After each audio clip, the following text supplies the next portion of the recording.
Murti, seorang pembantu rumah tangga dari desa terpencil, bekerja di rumah keluarga kaya di kota kecil Jawa Timur.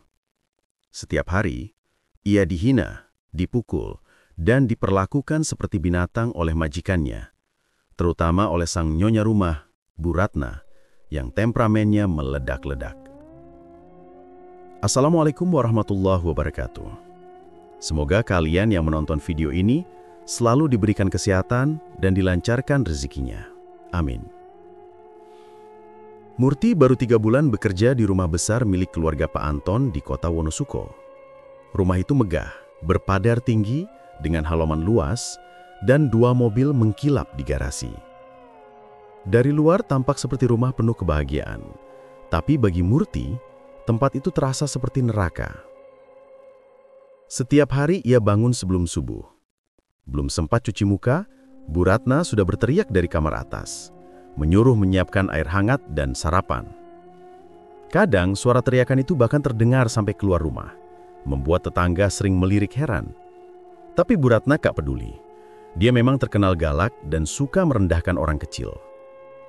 "Murti, telur rebusnya kelembekan. Gimana sih kamu kerja?"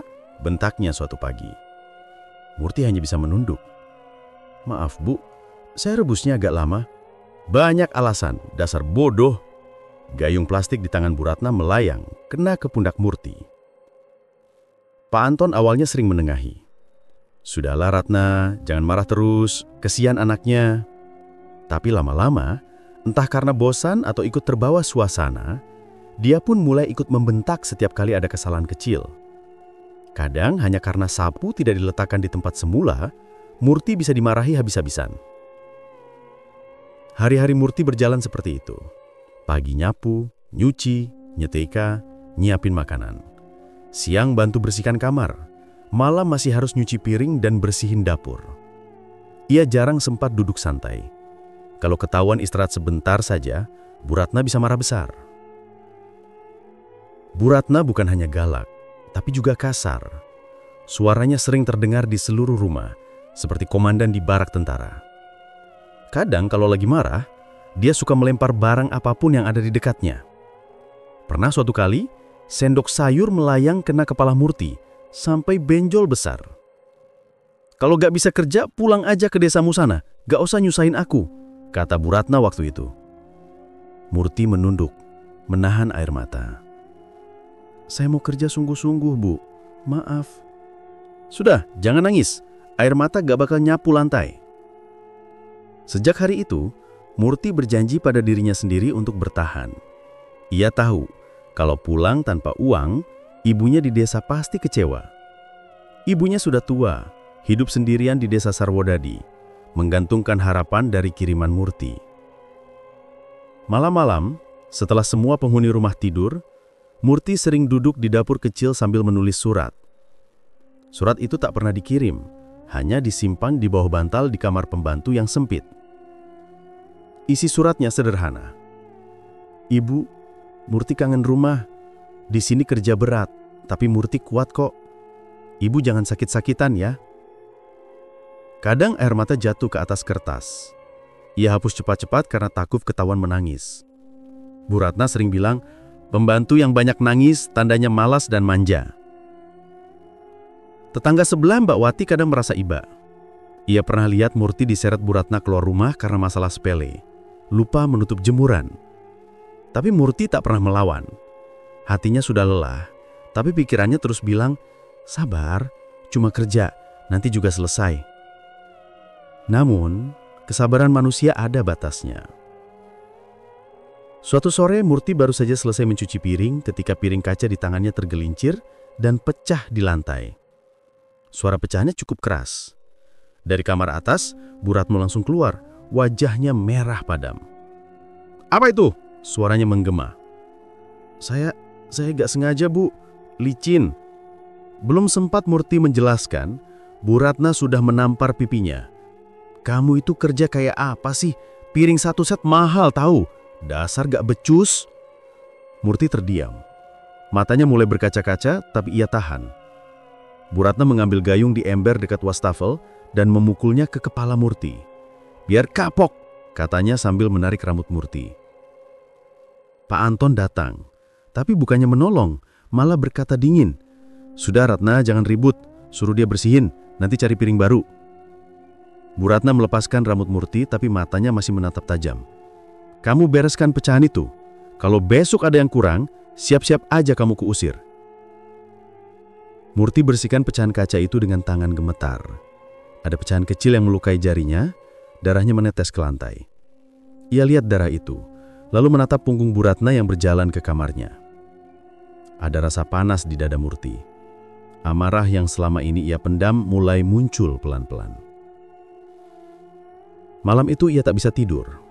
Kepalanya sakit, bekas pukulan gayung masih terasa. Di kamar sempit itu ia menatap cermin kecil retak di dinding. Wajahnya lebam, matanya bengkak. Ia mulai berpikir, sampai kapan aku harus diginiin? Tengah malam ia mendengar suara tawa Bu Ratna dan Pak Anton di ruang tamu. Mereka menonton televisi sambil makan buah. Ia menatap dari celah pintu dapur dan entah kenapa hatinya makin panas. Ia merasa diperlakukan seperti bukan manusia. Sekitar jam 2 dini hari saat rumah sudah sunyi, Murti memberanikan diri keluar kamar. Ia mengambil tas kecil dari bawah ranjang, memasukkan beberapa helai baju dan uang seadanya. Di bajunya yang dipakai siang tadi, ada rambut Bu Ratna yang menempel. Mungkin waktu majikannya menarik rambutnya dengan kasar. Ia ambil rambut itu tanpa berpikir apa-apa, hanya sekedar ikut masuk ke dalam tas. Sebelum pergi, ia memandangi dapur tempat ia sering menangis. Bau sabun dan minyak goreng masih terasa. Ia menatap meja tempat ia biasa menulis surat untuk ibunya. Air mata menetes lagi. Kali ini bukan karena takut, tapi karena kecewa. Ia membuka pintu belakang perlahan, memastikan tak ada yang mendengar. Angin malam masuk membuat kulitnya menggigil. Murti berjalan pelan di jalan setapak menuju luar kompleks perumahan. Langit mendung, suara jangkrik terdengar jelas. Di halte kecil depan perumahan, ia duduk sendirian. Baju lusuhnya menempel di kulit lembab. Ia tak tahu mau kemana, hanya ingin pergi sejauh mungkin dari rumah itu. Pagi mulai datang ketika bus antar kota lewat. Murti melambaikan tangan dan naik, duduk di kursi belakang. Supir menatapnya lewat kaca spion, mungkin heran melihat gadis muda dengan wajah lebam naik tanpa koper. Saat bus mulai melaju meninggalkan kota, Murti menatap keluar jendela. Gedung-gedung mulai menjauh digantikan sawah dan kabut pagi. Dalam hati ia berkata pelan, "Aku gak bakal balik lagi ke rumah itu." Tapi entah kenapa, meskipun sudah jauh, rasa panas di dadanya tak hilang. Setiap kali mengingat wajah Bu Ratna, tangannya gemetar. Ia tak tahu kalau rambut yang ia bawa dalam tas kecil itu nanti akan menjadi awal dari sesuatu yang jauh lebih mengerikan dari semua siksaan yang pernah ia terima.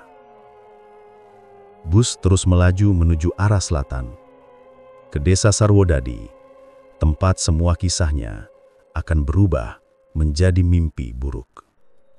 Bus yang ditumpangi Murti berhenti di terminal kecil pinggiran desa Sarwodadi menjelang sore.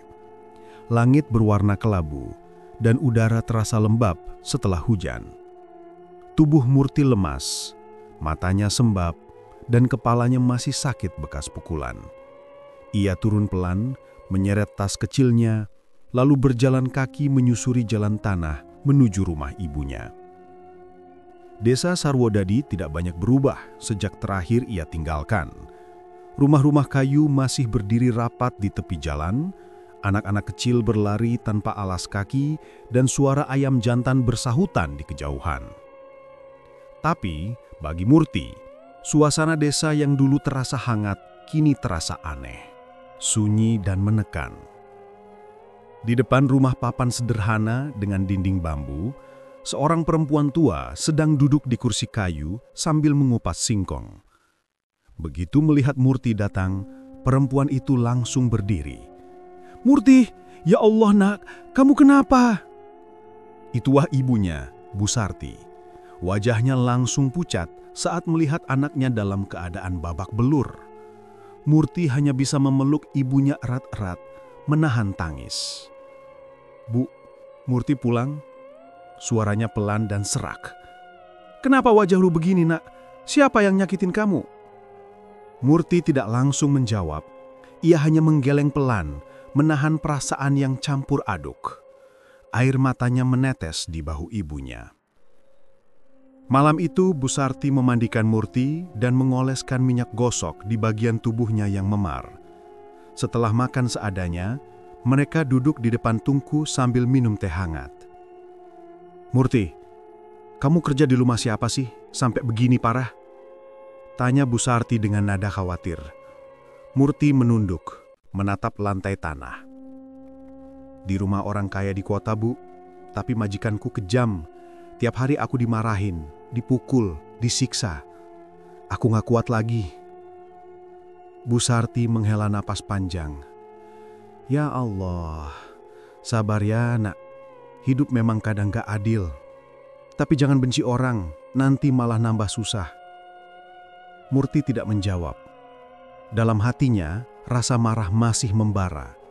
Setiap kali mengingat wajah Bu Ratna, tangannya mengepal. Keesokan harinya, kabar kepulangan Murti menyebar cepat. Warga sekitar datang menjenguk. Mereka prihatin melihat tubuh Murti yang penuh luka. Kasiannya, anak perawan digituin majikan, kata Bu Minah, tetangga sebelah. Iya, padahal dia kerja buat bantu ibunya. Kok tega banget orang kota itu? Timpal Pak Dul yang sedang lewat. Murti hanya tersenyum tipis. Setiap kali orang bertanya, ia sudah malas bercerita. Hatinya lebih banyak menyimpan amarah daripada kata-kata. Beberapa hari kemudian, Murti mulai membantu ibunya di rumah. Tapi setiap malam ia sulit tidur. Bayangan wajah Bu Ratna dan suara bentakannya sering muncul di kepala. Kadang Murti terbangun tengah malam, merasa seolah ada yang menatapnya dari sudut ruangan. Di suatu siang saat belanja ke warung Bu Rasti, Murti mendengar obrolan dua ibu-ibu. Katanya, Mbah Kromo bisa bantu orang yang dizalimi, ujar salah satu. Iya, tapi bayarnya nggak pakai uang. Katanya harus siap tumbal, sahut yang lain sambil berbisik. Nama Mbah Kromo membuat Murti penasaran. Ia pernah dengar dari kecil bahwa orang itu tinggal di ujung hutan dekat pohon asem besar. Dulu banyak warga datang minta tolong, tapi ada juga yang hilang setelah berurusan dengannya. Sore itu Murti bertanya pada Bu Rasti, Bu, Mbah Kromo itu masih ada ya? Bu Rasti menatapnya hati-hati. Masih, tapi jangan main-main Murti. Dia bukan orang sembarangan. Kalau niatmu gak bersih, bisa celaka. Murti pura-pura tidak tertarik, tapi dalam hati sudah mulai berpikir. Malamnya, ketika ibunya sudah tidur, Murti duduk di teras menatap gelap. Suara jangkrik dan kodok bersahutan dari sawah belakang rumah. Angin dingin berhembus pelan. Di dadanya, rasa dendam makin kuat. Ia merasa Bu Ratna harus merasakan sakit yang sama. Sekitar tengah malam, Murti memutuskan pergi. Ia mengenakan jaket lusuh, membawa senter kecil, lalu berjalan ke arah selatan, menuju pinggir hutan tempat Mbah Kromo tinggal. Perjalanan itu sepi. Lampu-lampu rumah sudah padam, hanya ada suara serangga dan daun-daun bergesekan. Setelah melewati jembatan bambu kecil, Murti melihat bayangan pohon asem besar yang menjulang di ujung jalan. Di bawahnya tampak gubuk reot dengan lampu minyak redup. Ia mendekat pelan. Dari dalam terdengar suara batuk berat, lalu seseorang berkata pelan, "Masuk saja nak, aku tahu kau datang." Murti kaget, tapi tetap melangkah. Di dalam bau kemenyan bercampur tanah lembab menusuk hidung. Seorang lelaki tua duduk bersila di depan tungku kecil. Wajahnya penuh keriput, matanya tajam, dan rambutnya putih berantakan. "Sampean Mbah Kromo?" tanya Murti gugup. Lelaki tua itu mengangguk pelan. "Iya, aku sudah lama gak kedatangan tamu muda. Wajahmu kelihatan penuh beban. Ceritakan, apa yang kau mau?" Murti ragu sejenak, lalu mulai bercerita. Ia menceritakan semuanya, bagaimana ia disiksa, dimarahin, dan dipukul oleh majikannya. Air matanya mengalir deras saat bercerita. Mbah Kromo hanya diam, matanya tak berkedip. Setelah Murti selesai, ia mengambil segenggam abu dari wadah di depannya dan menaburkannya ke tungku. Api kecil berkedip-kedip. "Jadi, kau ingin mereka merasakan balasan?" tanya Mbah Kromo dengan suara serak. Murti menatap tanah. "Aku nggak tahan, Mbah. Aku cuma mau mereka ngerasain apa yang aku rasain. Aku nggak peduli gimana caranya." Lelaki tua itu tersenyum tipis. "Manusia kalau sudah terluka, gampang sekali digoda amarah. Tapi ingat, Nak, harga sebuah dendam itu bukan murah." "Apa maksud Mbah?" "Kalau kau benar-benar dendam, aku bisa bantu. Tapi harga dendam itu nyawa." Murti menelan ludah. Ia takut, tapi rasa sakit di hatinya lebih kuat daripada ketakutannya. "Nyawa siapa, Mbah?" tanyanya pelan. Mbah Kromo menatap tajam. "Bisa nyawa mereka, bisa juga nyawamu sendiri. Tergantung seberapa dalam luka di hatimu." Sunyi sejenak. Suara daun di luar terdengar seperti bisikan. Murti menggigit bibir, lalu berkata, "Saya siap, Mbah." Mbah Kromo tersenyum lebar, tapi matanya terlihat aneh, seperti menyimpan sesuatu yang gelap. Ia berdiri perlahan, mengambil kendi tanah liat dari pojok ruangan, lalu menuangkan air hitam ke mangkuk kecil. "Kalau begitu, besok malam kau kembali ke sini. Bawa sesuatu yang bisa mengikat mereka denganmu. Rambut, kuku, atau barang yang pernah mereka sentuh. Jangan salah, 1 helai pun cukup." Murti teringat rambut Bu Ratna yang menempel di bajunya. Ia mengangguk tanpa berkata apa-apa. Sebelum Murti pergi, Mbah Kromo menatapnya lama. "Ingat, Murti, setelah ini hidupmu gak bakal sama lagi. Sekali kau buka pintu dendam, susah untuk nutupnya." Murti hanya mengangguk dan keluar dari gubuk itu. Udara malam semakin dingin, dan angin dari arah pohon asem terasa seperti berbisik di telinganya. Saat melangkah pulang, pikirannya campur aduk. Ada rasa takut, tapi juga kepuasan aneh. Di dalam hati, ia bergumam pelan, "Aku cuma mau mereka tahu rasanya disakiti." Ia tidak tahu, langkahnya malam itu telah menuntunnya ke jalan yang tak akan bisa ia putar kembali. Di desa Sarwodadi yang tampak tenang itu, sesuatu yang gelap sudah mulai bangkit. Malam itu, angin bertiup kencang di desa Sarwodadi. Langit gelap tanpa bintang, hanya suara daun kering bergesekan terdengar dari arah hutan. Murti berjalan cepat di jalan setapak dengan senter kecil di tangan. Wajahnya tegang, tapi langkahnya mantap. Di dalam kantong plastik hitam yang ia bawa, ada sehelai rambut Bu Ratna yang dulu menempel di bajunya. Ia ingat pesan Mbah Kromo, "Bawa sesuatu yang mengikat dirimu dengan orang yang kau benci." Rambut itu sekarang jadi alat untuk memulai balasan yang ia tunggu-tunggu. Setelah berjalan hampir 10 menit, Murti sampai di pohon asem besar di ujung hutan. Pohonnya tinggi dan rimbun, cabangnya menjulur seperti tangan manusia. Di bawahnya, gubuk reyot milik Mbah Kromo berdiri miring. Lampu minyak di dalamnya menyala redup, memantulkan bayangan goyah di dinding bambu. Dari dalam, terdengar suara batuk dan bunyi lonceng kecil berdentang pelan. Mbah Kromo sudah menunggu. "Masuk, Nak," suaranya serak tapi tegas. Murti melangkah masuk. Bau dupa dan kemenyan langsung menusuk hidungnya. Di lantai tanah sudah disiapkan berbagai benda aneh. Kendi tanah liat, piring berisi bunga setaman, boneka jerami kecil dan wadah berisi tanah hitam. "Sudah kau bawa yang kuminta?" tanya Mbah Kromo tanpa menatapnya. Murti mengangguk dan mengeluarkan plastik hitam itu. Ia menyerahkan rambut Bu Ratna dengan tangan gemetar. Mbah Kromo mengambilnya, lalu mengikat rambut itu di kepala boneka jerami. "Ini perantara antara kau dan orang yang kau dendam. Dari sekarang, apa yang terjadi padanya akan terkait dengan niatmu." Murti menatap boneka itu. Bentuknya sederhana, tapi entah kenapa rasanya menakutkan. Seolah boneka itu hidup, matanya seperti menatap balik. "Sekarang, duduk bersila di depan tungku," perintah Mbah Kromo.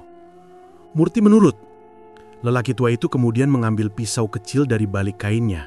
Ujungnya berkarat. "Jangan takut, cuma sedikit." Tanpa menunggu persetujuan, Mbah Kromo menggores jari Murti. Darahnya menetes ke dalam wadah tanah kuburan. "Darah ini sebagai pengikat," katanya pelan. "Tanda bahwa kau sungguh-sungguh ingin membalas." Murti menahan perih. Mbah Kromo lalu menaruh boneka jerami itu di atas wadah tanah kuburan yang sudah bercampur darah. Ia mengambil kendi, meneteskan air hitam ke atas boneka. Suara mendesis terdengar, seperti air menyentuh bara. "Sekarang, ulangi mantraku," kata Mbah Kromo sambil menatap api di tungku. Murti menelan ludah, lalu mengikuti setiap ucapan dukun tua itu. Kalimatnya sulit seperti campuran bahasa Jawa kuno dan kata-kata asing yang tak dimengerti. Setiap kali mantra diucapkan, api di tungku berkobar makin besar. Angin mendadak berhembus dari arah luar, membuat lampu minyak hampir padam. Dinding bambu bergetar, dan suara aneh terdengar dari bawah tanah, seperti orang merintih. Murti ketakutan, tapi Mbah Kromo tetap tenang, matanya tajam menatap boneka. "Teteskan air matamu di atasnya," perintahnya lagi. "Biar roh dendam tahu bahwa rasa sakitmu nyata."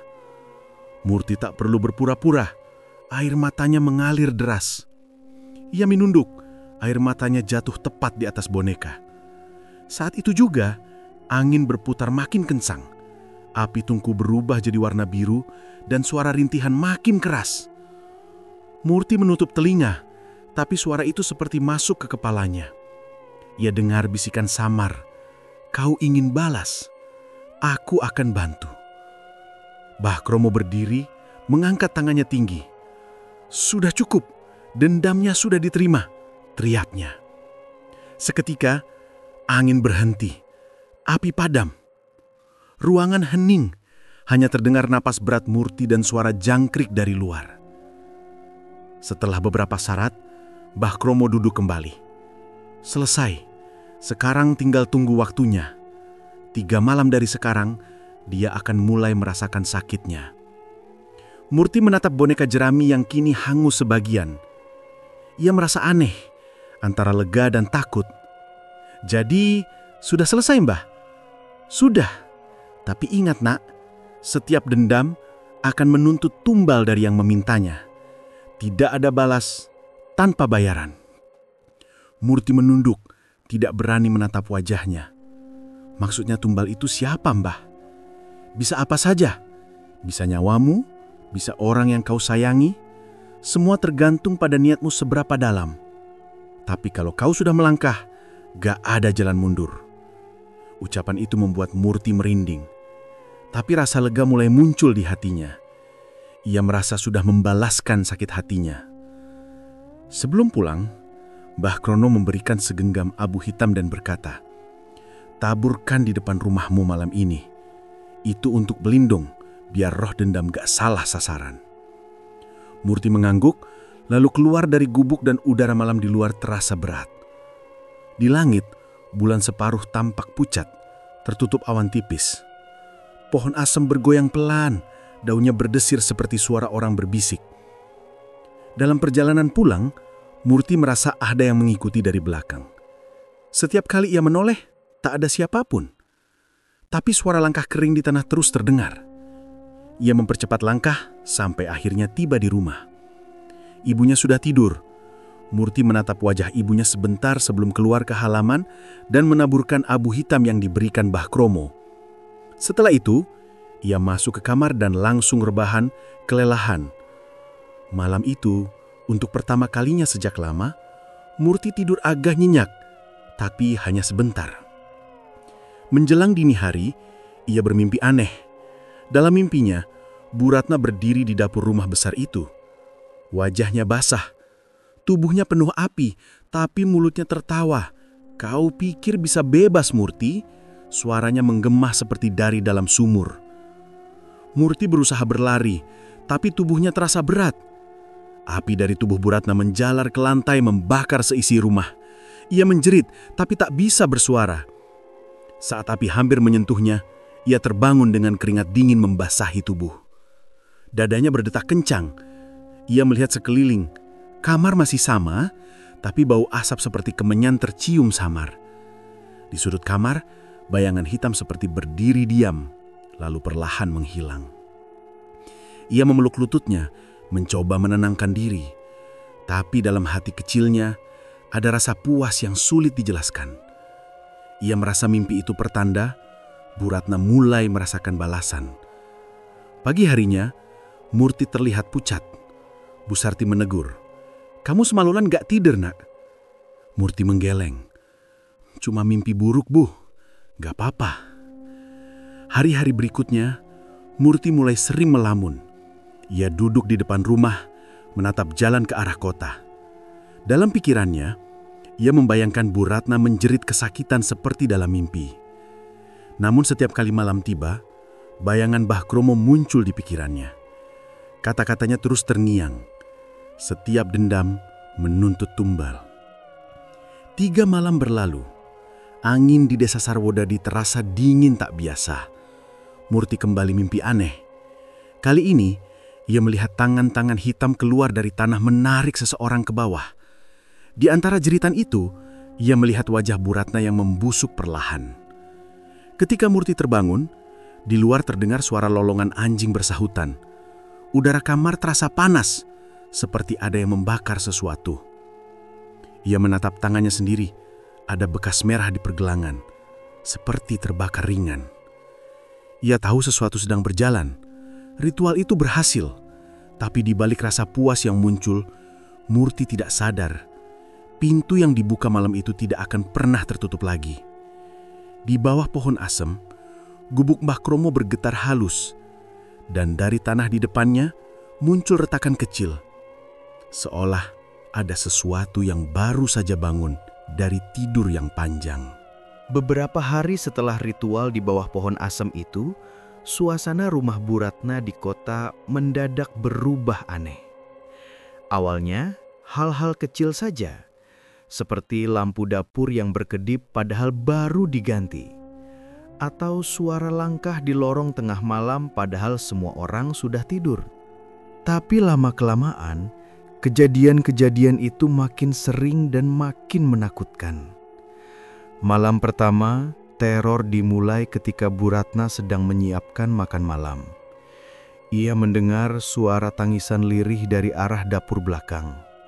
Awalnya, ia pikir itu suara anaknya, Dina, yang baru berumur 8 tahun. Tapi setelah ia cek, dapur kosong. Hanya panci yang menggantung dan air yang menetes dari keran. "Dina?" panggilnya pelan. Tak ada jawaban. Begitu ia menutup pintu dapur, suara tangisan itu terdengar lagi. Kali ini lebih jelas, seperti perempuan menangis menahan sakit. Bulu kuduk Bu Ratna berdiri. Ia buru-buru mematikan kompor dan kembali ke ruang tengah. Wajahnya pucat. Suaminya, Pak Anton, yang sedang menonton TV, menoleh. "Kamu kenapa, Rat?" "Gak tahu, Mas. Kayak ada yang nangis di dapur." Pak Anton berdiri, berjalan ke arah dapur sambil membawa senter kecil. Ia memeriksa seluruh ruangan tapi tidak menemukan apa-apa. Gak ada siapa-siapa. Mungkin cuma kucing. Bu Ratna hanya mengangguk, tapi hatinya tidak tenang. Sejak malam itu, ia mulai takut sendirian di rumah. Keesokan harinya, saat mereka sarapan, Dina tiba-tiba berteriak dari kamarnya. "Bu, ada perempuan di kamar Dina." Bu Ratna langsung berlari. Ia melihat anaknya berdiri di pojokan, gemetar sambil menunjuk ke arah lemari. "Perempuan apa, Nak?" "Mukanya rusak, Bu. Separuhnya hitam kayak terbakar." Bu Ratna langsung memeriksa kamar itu, tapi seperti sebelumnya, tidak ada siapapun. Hanya tirai yang bergerak pelan seolah tertiup angin, padahal semua jendela tertutup. Hari-hari berikutnya, teror makin menjadi. Kadang piring dan gelas di dapur jatuh sendiri, lemari bergetar tanpa sebab, dan bau busuk seperti bangkai sering muncul di kamar Bu Ratna. Suatu sore, saat pembantu rumah tangga sedang menyiapkan makan malam, tiba-tiba ia menjerit histeris. "Ibu, makanannya berubah, Bu." Bu Ratna yang kaget langsung datang. Ia tertegun melihat panci sayur lodeh yang baru dimasak berubah isinya menjadi belatung putih yang bergerak-gerak. Bau busuk menusuk hidung. Pembantunya langsung lari keluar rumah sambil menangis ketakutan. Sejak hari itu, ia tak pernah kembali bekerja. Pak Anton berusaha menenangkan istrinya.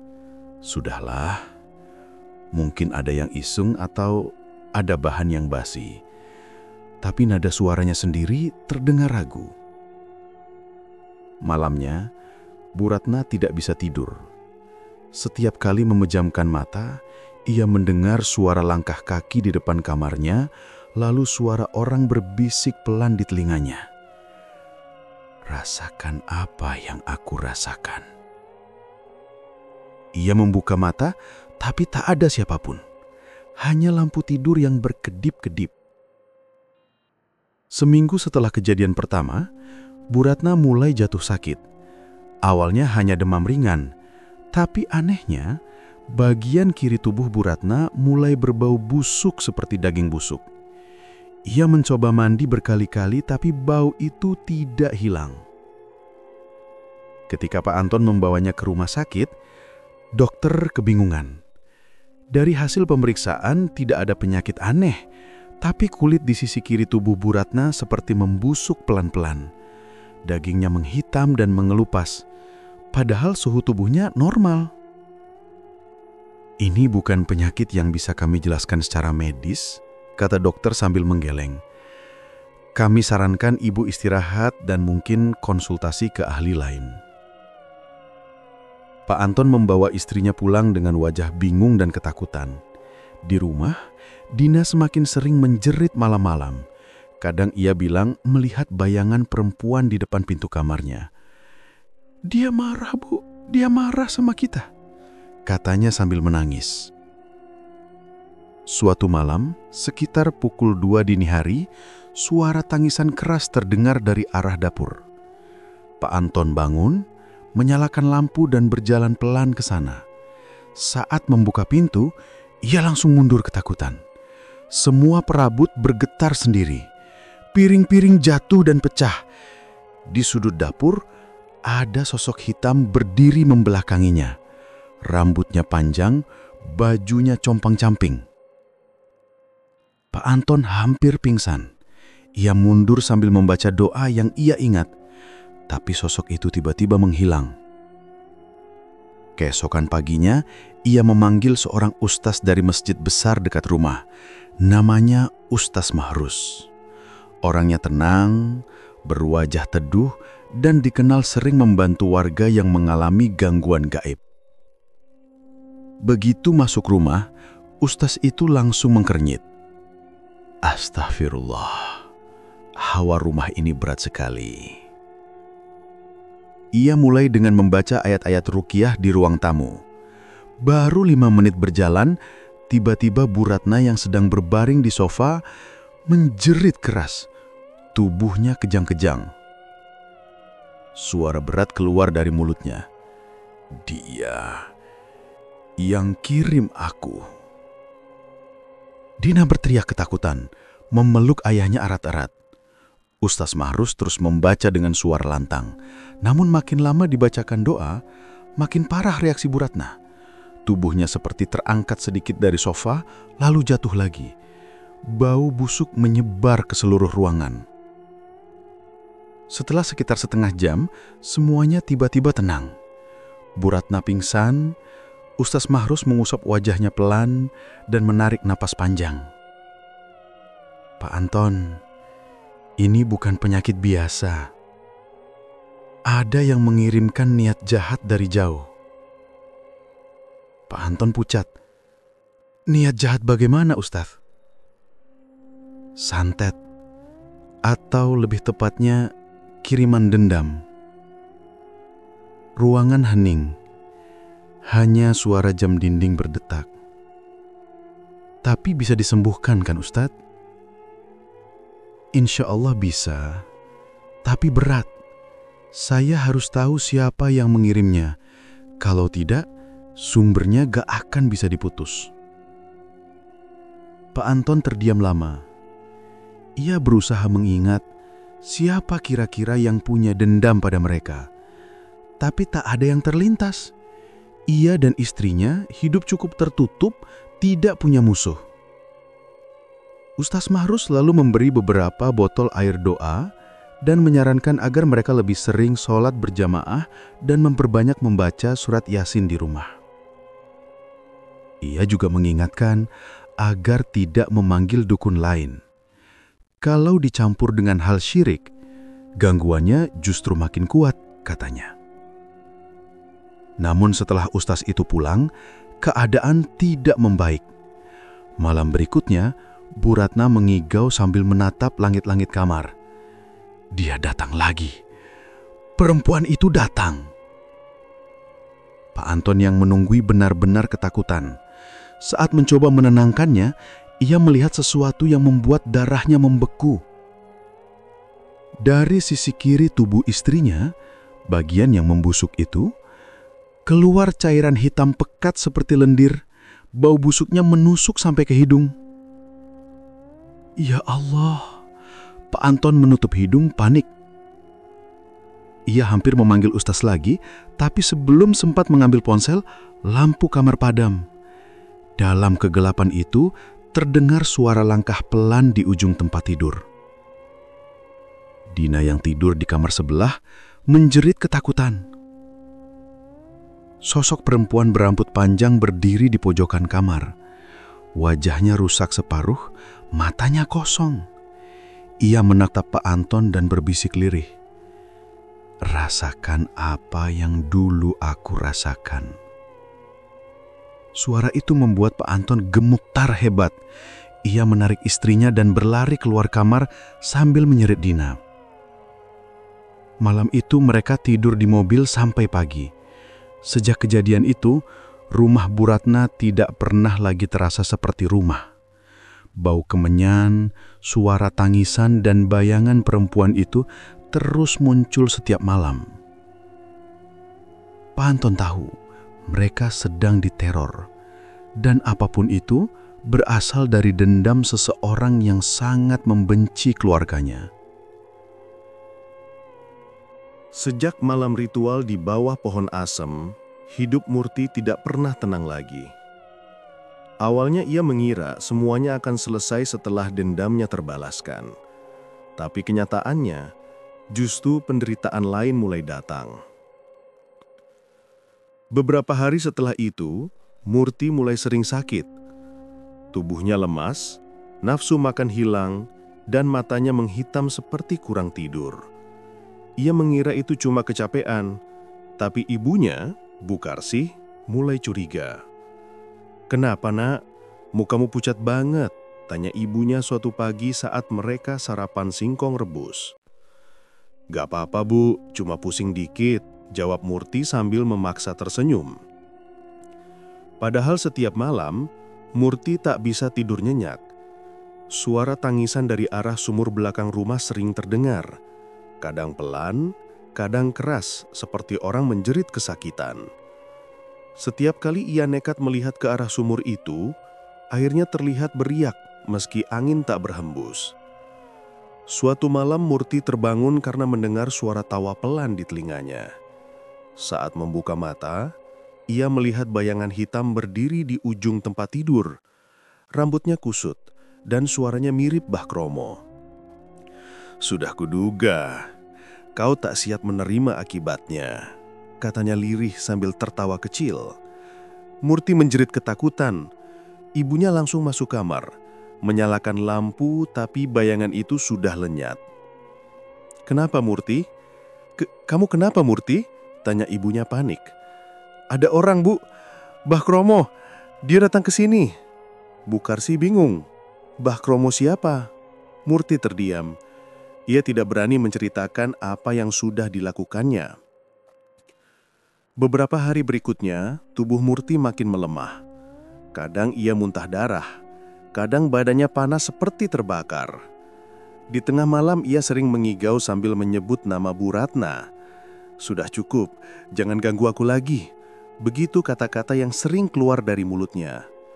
Ibunya semakin takut dan memutuskan memanggil Kiai Rahman, tokoh agama di desa yang dikenal bijak dan suka menolong. Kiai Rahman datang siang hari. Orangnya tua, berjanggut putih, dan suaranya tenang tapi berwibawa. Begitu masuk ke rumah, ia langsung berhenti di depan pintu kamar Murti. "Subhanallah," ucapnya pelan. "Ada hawa hitam di rumah ini." Bu Karsi gemetar. "Tolong anak saya, Yai. Sudah beberapa malam dia kesakitan. Badannya panas, matanya aneh, sering ngomong sendiri." Kiai Rahman mengangguk dan meminta izin masuk ke kamar. Murti sedang terbaring lemah, keringat dingin bercucuran. Saat melihat Kiai Rahman, matanya melotot ajam, seperti tidak suka. "Apa urusanmu ke sini?" Suara Murti berat, bukan seperti suaranya sendiri. Kiai Rahman tidak menjawab. Ia langsung duduk di dekat kepala Murti dan mulai membaca doa. Baru beberapa ayat, tubuh Murti langsung menggeliat hebat. Mulutnya berteriak, "Jangan ganggu aku! Aku cuma mau balas dendam!" Bu Karsih ketakutan sampai menangis. Tapi Kiai Rahman tetap tenang, terus membaca dengan suara lantang. Setelah beberapa menit, Murti berhenti menjerit. Matanya tertutup dan napasnya pelan. Kiai Rahman mengusap keringat di dahinya. "Bu, anak panjenengan ini sudah melakukan sesuatu yang berat." "Maksudnya, Yai?" "Ada perjanjian gelap yang terjalin antara dia dan makhluk gaib. Kemungkinan besar ia minta bantuan dukun." Bu Karsi langsung teringat ketika Murti pergi malam-malam setelah pulang dari kota. Tapi ia tak menyangka kalau anaknya sampai berurusan dengan hal seperti itu. "Kalau benar begitu, apa masih bisa disembuhkan, Yai?" "Bisa, asal dia mau bertaubat. Tapi kalau dia masih menyimpan dendam, arwah yang membantunya akan menuntut balik jiwanya." Sore itu, setelah sadar, Murti dipanggil oleh Kiai Rahman untuk diajak bicara. "Anakku, dendam itu tidak akan membawa ketenangan. Apapun yang sudah kau lakukan, hentikanlah sebelum semuanya terlambat." Murti menatap kosong ke arah tanah. "Aku gak bisa, Yai. Mereka udah bikin aku menderita. Aku cuma mau mereka ngerasain hal yang sama." "Kalau begitu kau juga akan ikut menderita," jawab Kiai Rahman tegas. "Santet itu tidak pernah gratis. Jiwa yang memintanya pasti ditagih." Murti hanya diam. Ia tahu Kiai Rahman benar, tapi hatinya belum rela. Ia merasa Bu Ratna pantas menerima semua itu. Malamnya keadaan Murti makin parah. Tubuhnya panas dingin, nafasnya sesak. Dari kamarnya terdengar suara orang tertawa pelan. Ibunya yang ketakutan membaca doa sambil menangis. Sekitar tengah malam, lampu rumah tiba-tiba padam. Dari luar terdengar suara langkah kaki menyeret. Lalu di depan kamar Murti muncul bayangan seseorang. Tubuhnya bungkuk, Pakaiannya lusuh dan matanya merah menyala. "Murti," suaranya serak. "Kalau pikir kalau bisa lolos dari perjanjianku?" Murti membuka mata dan melihat sosok Mbah Kromo berdiri di pintunya. Wajahnya berubah-ubah, kadang seperti manusia, kadang seperti tengkorak. "Pergi, aku gak butuh kau lagi," teriak Murti sambil menutup telinganya. Mbah Kromo tertawa pelan. "Kau sudah minta bantuanku dan aku sudah kabulkan. Sekarang giliran janjimu dibayar." Tubuh Murti langsung terangkat sedikit dari tempat tidur, lalu jatuh lagi. Ibunya berteriak histeris memanggil tetangga. Kiai Rahman datang tergesa-gesa bersama 2 orang warga. Mereka melihat Murti berbaring tapi matanya terbuka lebar. Dari mulutnya keluar darah hitam. Kiai Rahman segera membaca doa dengan keras. Rumah itu bergetar, angin masuk dari semua arah, dan suara tawa Mbah Kromo semakin keras. "Dia sudah milikku." Kiai Rahman menatap langit-langit rumah dan berkata tegas, "Atas nama Allah, aku perintahkan kau kembali ke tempatmu." Suara itu menghilang, tapi Murti tiba-tiba berteriak, "Tidak, aku belum puas. Aku mau mereka mati semua." Setelah itu tubuhnya kejang hebat. Warga menahan ibunya agar tidak mendekat. Beberapa menit kemudian, Murti pingsan. Nafasnya tersengal-sengal, tapi matanya terbuka sedikit menatap kosong ke arah jendela. Saat semua orang mengira sudah tenang, dari arah sumur belakang rumah terdengar suara tawa keras. Lalu air sumur bergolak, mengeluarkan bau busuk seperti bangkai. Seekor ular hitam besar muncul sesaat, lalu lenyap ke dalam tanah. Kiai Rahman menatap sumur itu dengan wajah tegang. Ini sudah terlanjur berat. Arwah jahat sudah terikat dengan dirinya. Ia menoleh ke Ibu Murti yang menangis di pojokan. "Bu Karsih, mulai malam ini jangan biarkan anakmu sendirian. Baca Yasin di rumah ini setiap malam. Kalau tidak, nyawanya bisa diambil kapan saja." Bu Karsih mengangguk dengan wajah ketakutan. Tapi dalam hatinya, ia tahu Murti sudah jauh terseret. Malam itu, setelah semua orang pulang, Murti terbangun lagi. Ia menatap langit-langit kamar.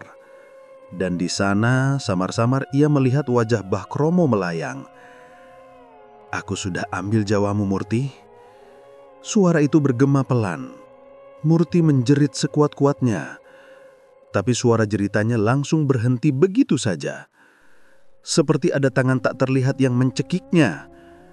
Ketika ibunya masuk, Murti sudah tak bergerak. Matanya masih terbuka, dan di bibirnya ada bekas darah hitam yang belum kering. Angin malam berhembus masuk dari jendela, membawa bau dupa terbakar dari arah hutan. Dan di kejauhan, terdengar tawa panjang Mbah Kromo yang menggema di seluruh desa Sarwodadi. Pagi itu, suasana di rumah Bu Ratna mencekam. Bau busuk menyengat memenuhi udara meski baru beberapa jam sejak ia meninggal. Tubuh Bu Ratna membilu kehitaman dan mulai membusuk dengan cepat, membuat para tetangga ketakutan. Tak ada yang berani mendekat, bahkan perawat yang datang untuk memastikan kematian pun menutup hidung dengan kain. Tak Anton terduduk lemas di ruang tamu, memandangi tubuh istrinya yang ditutup kain putih. Tangannya gemetar saat menggenggam foto keluarga mereka. Dina, anak semata wayang mereka, menangis terseduh di sudut ruangan. Ketakutan karena semalaman ia bermimpi melihat ibunya menjerit di dalam api. "Pak, kenapa tubuh Mama begini?" tanya Dina dengan suara parau. Pak Anton hanya menggeleng, air matanya jatuh tanpa henti. Ia sudah memanggil dokter, ustadz, dan bahkan dukun untuk memeriksa jenazah Bu Ratna, tapi tak satu pun yang bisa menjelaskan kenapa tubuh itu rusak seperti terbakar dari dalam. Seorang ustadz tua yang datang kemudian berbisik lirih kepada Pak Anton. "Ini bukan kematian biasa, Pak. Ini akibat dosa besar atau kiriman dari sesuatu yang tidak terlihat." Pak Anton menatapnya dengan mata merah. "Maksudnya apa, Ustadz? Siapa yang tega melakukan ini?"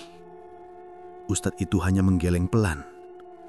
Saya hanya bisa sarankan, banyak-banyak berdoa dan jangan dendam. Karena kalau dendam dibalas dendam, tak akan ada yang menang. Sore harinya, jenazah Bu Ratna dimakamkan dengan cepat. Warga yang hadir hanya sedikit karena banyak yang takut. Udara di sekitar makam terasa lebih dingin dari biasanya, dan beberapa orang mengaku mencium bau anyir darah yang samar. Malamnya, di rumah yang kini sunyi, Pak Anton mencoba tidur di kamar tamu. Tapi baru beberapa jam terlelap, suara langkah kaki terdengar dari luar jendela. Suara itu pelan, tapi jelas, seperti seseorang berjalan tanpa alas kaki di atas tanah basah. Ia menahan nafas, berusaha tidak panik. Lalu terdengar suara ketukan lembut di pintu depan. Tok, tok, tok. Pak Anton menelan ludah. Ia menatap jam dinding yang menunjukkan pukul 2 dini hari. Siapakah yang datang sepagi itu? Dengan langkah hati-hati, ia berjalan ke arah pintu. Tapi sebelum tangannya menyentuh gagang, terdengar suara lirih memanggil namanya. Anton? Suara itu membuat darahnya berhenti mengalir sesaat. Suara perempuan, lemah tapi jelas, dan ia kenal betul suara itu. Suara Bu Ratna. Ia mundur beberapa langkah.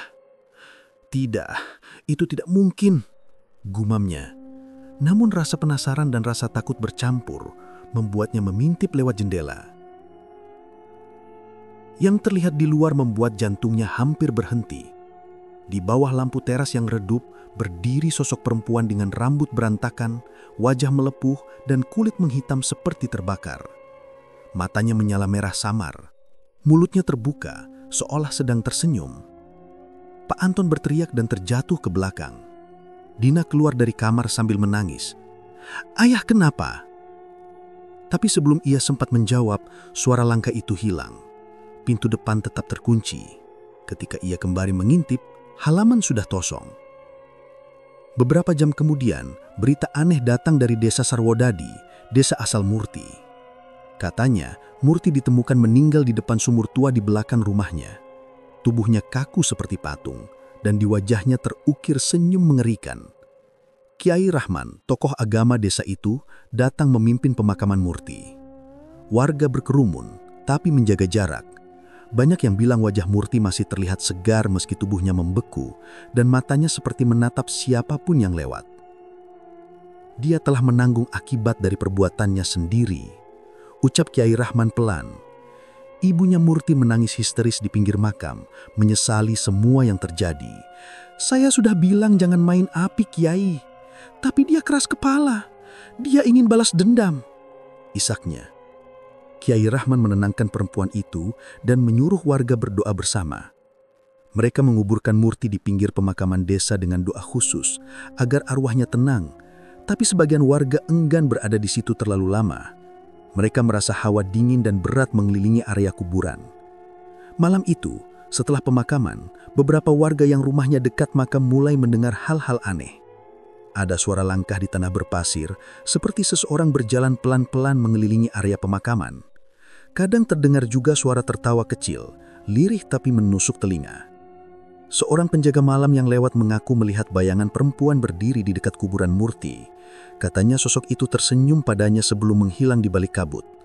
Sejak malam itu, tak ada lagi yang berani lewat area makam setelah maghrib. Sementara itu, di rumah Pak Anton, keadaan semakin tidak masuk akal. Dina terus ketakutan. Bahkan siang hari pun ia sering melihat bayangan perempuan berambut panjang berdiri di depan dapur. Kadang sosok itu hanya menatapnya tanpa suara, tapi kadang ia mendengar bisikan. "Aku sudah menjemputnya. Kini giliranku pergi." Pak Anton yang semakin stres akhirnya memutuskan untuk meninggalkan rumah itu dan menumpang di rumah adiknya. Sebelum pergi, ia sempat menatap rumahnya sekali lagi. Dari jendela kamar Bu Ratna, terlihat bayangan samar seseorang sedang berdiri, lalu perlahan hilang. Kabar kematian Bu Ratna dan Murti menyebar cepat. Orang-orang di dua desa itu membicarakannya dengan nada takut. Ada yang bilang itu azab, ada juga yang bilang itu karma dari perbuatan manusia yang tidak tahu batas. Kiai Rahman kemudian mengumpulkan warga desa Sarwodadi untuk memberikan nasihat. Semua ini terjadi karena manusia terlalu mudah menyerahkan diri pada amarah. Dendam itu seperti api. Kalau tidak dipadamkan, dia akan membakar siapapun yang mendekat. Murti dan Bu Ratna sudah jadi korban. Jangan ada lagi yang mengikuti jejak mereka. Beberapa warga menunduk, sadar kalau selama ini mereka pun sering menyimpan iri dan dengki dalam hati. Ibunya Murti tak berhenti berdoa di depan kuburan anaknya setiap malam, berharap arwah Murti benar-benar bisa tenang dan tidak lagi menampakkan diri. Namun meski doa terus dipanjatkan, kejadian aneh tak juga berhenti. Setiap malam Jumat Kliwon, suara ketukan dan tawa lirih masih terdengar dari arah kubur Murti. Kadang warga yang lewat malam-malam mencium bau tanah basah bercampur darah. "Jangan lewat situ malam-malam," kata salah satu warga kepada anaknya. "Itu tempat Murti dikubur. Katanya dia belum tenang." Waktu berjalan, tapi kisah Murti dan Bu Ratna tetap jadi pembicaraan orang-orang. Tak ada yang tahu siapa sebenarnya yang bersalah, tapi semua sepakat bahwa dendam hanya membawa petaka. 2 nyawa sudah melayang, 2 keluarga hancur, dan 2 desa kini hidup dalam bayang-bayang ketakutan.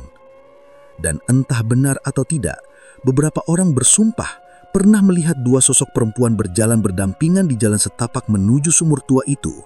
Yang satu wajahnya rusak, yang satu tersenyum dingin, sebelum menghilang ke dalam kabut tebal malam itu. Beberapa bulan berlalu setelah kematian Murti, suasana desa Sarwodadi tak lagi seperti dulu. Malam-malam di desa itu terasa lebih sunyi dan berat. Angin yang berembus di antara pepohonan sering membawa suara lirih seperti tangisan perempuan. Warga percaya suara itu berasal dari bawah pohon asem tua di dekat rumah Mbah Kromo, tempat dulu ritual santet dilakukan. Rumah Mbah Kromo kini dibiarkan ambruk. Dinding bambunya sudah roboh, atap gentengnya runtuh, dan halaman depannya ditumbuhi rumput liar setinggi lutut. Tak ada yang berani mendekat, apalagi saat malam tiba. Anak-anak yang bermain di sore hari selalu diperingatkan untuk menjauh sebelum matahari terbenam. "Kalau dengar suara orang manggil, jangan noleh," kata orang-orang tua di sana. "Itu bukan manusia." Setiap malam Jumat Kliwon, suasana desa jadi benar-benar mencekam. Lampu-lampu rumah padam lebih awal, jalanan sepi, dan suara jangkrik pun seperti menghilang. Warga menutup jendela rapat-rapat dan membaca doa sebelum tidur. Tak ada yang berani lewat jalan belakang dekat sumur tua. Tempat dulu Murti ditemukan meninggal dengan wajah tersenyum menyeramkan. Beberapa pemuda desa pernah nekat mencoba membuktikan keberanian. Mereka mendatangi sumur itu tengah malam sambil membawa senter. Tapi belum sampai 5 menit, salah satu dari mereka menjerit ketakutan karena melihat bayangan perempuan berdiri di belakang sumur, menatap tanpa mata. Sejak itu, tak ada lagi yang berani mencobanya. Kiai Rahman menjadi satu-satunya orang yang masih sering mendatangi tempat itu. Biasanya untuk membersihkan area sekitar dan menabur bunga sambil membaca doa. Setiap kali ia datang, udara di sekitar terasa dingin dan lembab, tapi Kiai Rahman tetap tenang. Ia tahu ada arwah yang belum benar-benar pergi. Suatu sore, di pengajian desa, Kiai Rahman kembali menasihati warga. Suaranya pelan tapi tegas. "Dendam tak akan menghapus sakit hati," katanya. "Yang ada dendam hanya menggali liang azab. Lihatlah apa yang terjadi pada Murti dan Bu Ratna.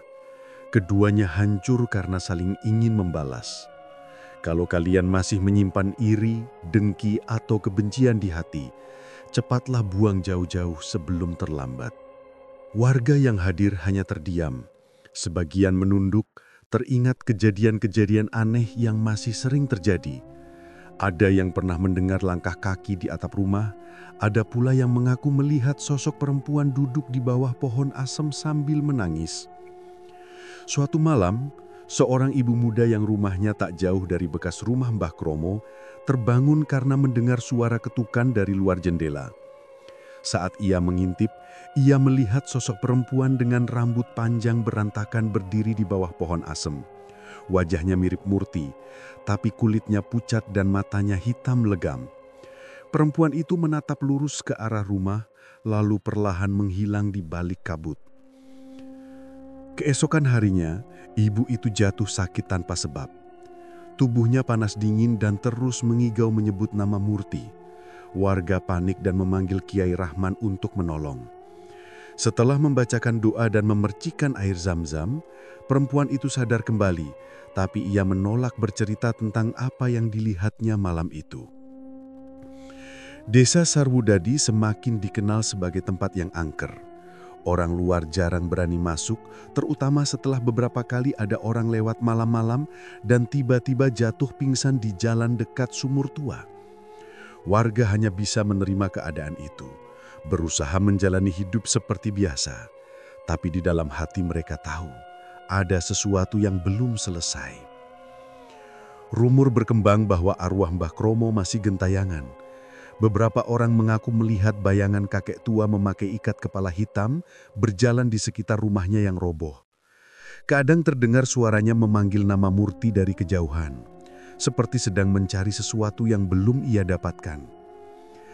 Katanya Mbah Kromo belum benar-benar mati, bisik salah satu warga kepada tetangganya suatu malam. Mayatnya memang dikubur dulu, tapi arwahnya masih gentayangan menjaga muridnya yang gagal memenuhi janji. Kabar itu membuat banyak orang semakin takut. Bahkan hewan-hewan pun jarang terlihat di sekitar rumah itu. Anjing-anjing sering menggonggong tanpa sebab menghadap ke arah pohon asem. Sementara ayam yang tidur di sana sering mati mendadak keesokan paginya. Meskipun begitu, Kiai Rahman tetap yakin bahwa semua bisa tenang jika warga berhenti menebar kebencian. Ia mengajak orang-orang untuk rutin berzikir di masjid setiap malam Jumat. Menurutnya, doa bersama adalah cara terbaik untuk menenangkan roh-roh yang tersesat. Beberapa bulan kemudian, desa mulai sedikit tenang, tapi ketenangan itu terasa semu. Kadang, di malam-malam tertentu, terdengar suara perempuan tertawa lirih dari arah sumur tua. Disusul bau anyir yang menusuk hidung. Tak ada yang tahu apakah itu suara Murti, Bu Ratna, atau Mbah Kromo. Yang jelas sampai sekarang, tak seorang pun berani menyentuh sumur tua itu. Batu penutupnya sudah ditumbuhi lumut, tapi warga tetap menjaruh. Mereka percaya siapapun yang mencoba membuka sumur tua itu akan bernasib sama seperti Murti, menjadi bagian dari kutukan yang tak akan pernah berakhir. Desa Sarwudadi pun terus hidup dengan cerita-cerita menyeramkan yang diwariskan dari mulut ke mulut. Setiap generasi diberi pesan yang sama. Jangan bermain-main dengan ilmu hitam dan jangan menyimpan dendam terlalu lama. Karena begitu dendam dipelihara, ia akan tumbuh menjadi azab yang tak hanya menimpa musuh, tapi juga diri sendiri.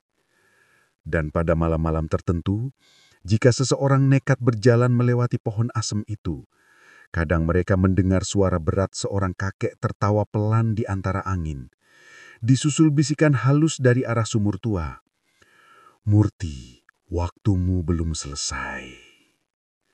Desa pun kembali tenggelam dalam sunyi, menyimpan rahasia kelam yang tak pernah benar-benar berakhir.